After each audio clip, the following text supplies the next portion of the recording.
I will now be explaining the different kinds of information that you can usually find in a typical OED entry.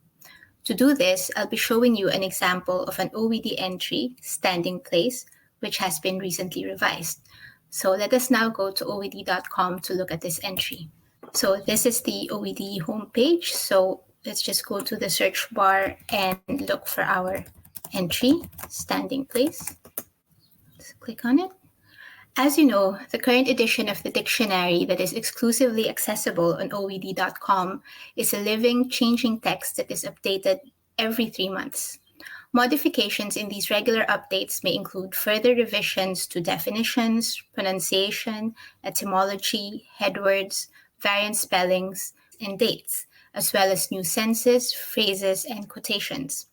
Revisions and additions of this kind were incorporated into the entry for standing place that you're seeing on your screen right now, when its latest version was published in the OED 2022 update.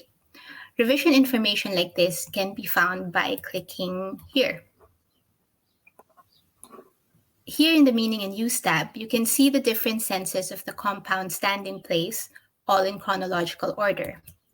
As an historical dictionary, the OED shows the full history of English over 1,000 years, and this means that even obsolete and disused words and senses are included. As you can see in this entry, standing place was first used in English in the late 14th century in a Middle English translation of a Latin text. This meaning of fallow land is rare and long obsolete, but since it's the very first evidence of standing place being used in English, it is still in the entry and is listed first.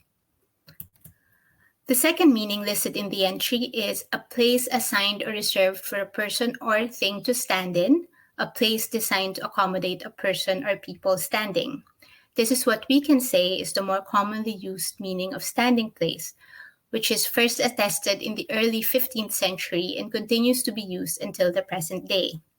This can be seen in the quotation paragraph for this sense, which includes quotations from every century from the 15th to the 21st centuries, showing the usage of standing place in this particular sense from sources as varied as Middle English texts, a 17th century dictionary of hard words, a travel book written by Mark Twain, an early 20th century newspaper, and a 2011 book about the opera. The third meaning of a place where a person is standing appears a few centuries later in 1736, but also continues to be used today. The fourth and newest meaning is used in a particular context in a particular variety of English. Standing place in the sense a place where one belongs or has established right of residence, a foothold, a home base, also a sense of identity and independence associated with this, is used specifically in Maori contexts in New Zealand. It is fairly new as it is a 21st century usage dating to the year 2000. As you can see from this example, an OED entry includes all meanings of a word, whether obsolete or current, rare or common, in general use or specific to a certain part of the English-speaking world. Now, when we go to the etymology tab, we find an explanation of where the word comes from or how it has been formed in English. In this particular case, we see that standing place was formed within English by compounding or putting two words together, which, as you know, is a very productive means of forming new words in English.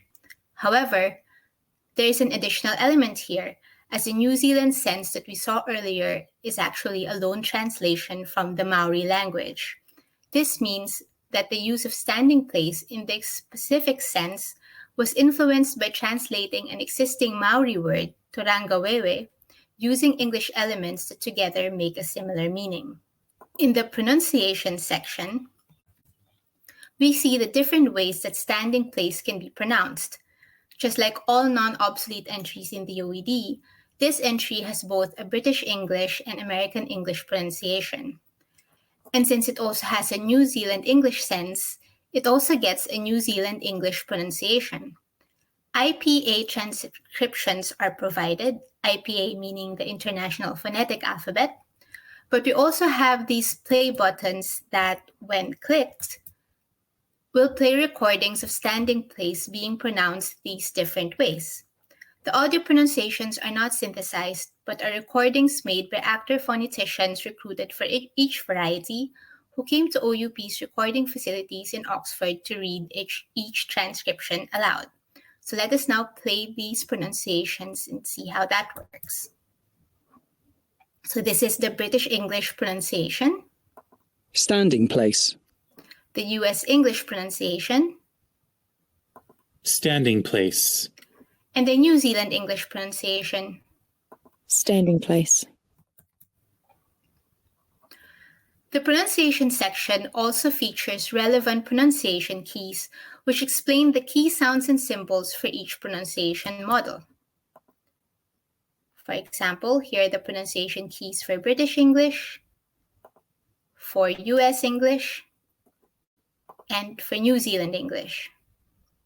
There's also a link to a page dedicated to each pronunciation model with a discussion of the rationale for the model, along with major reference sources and potential discrepancies and compromises.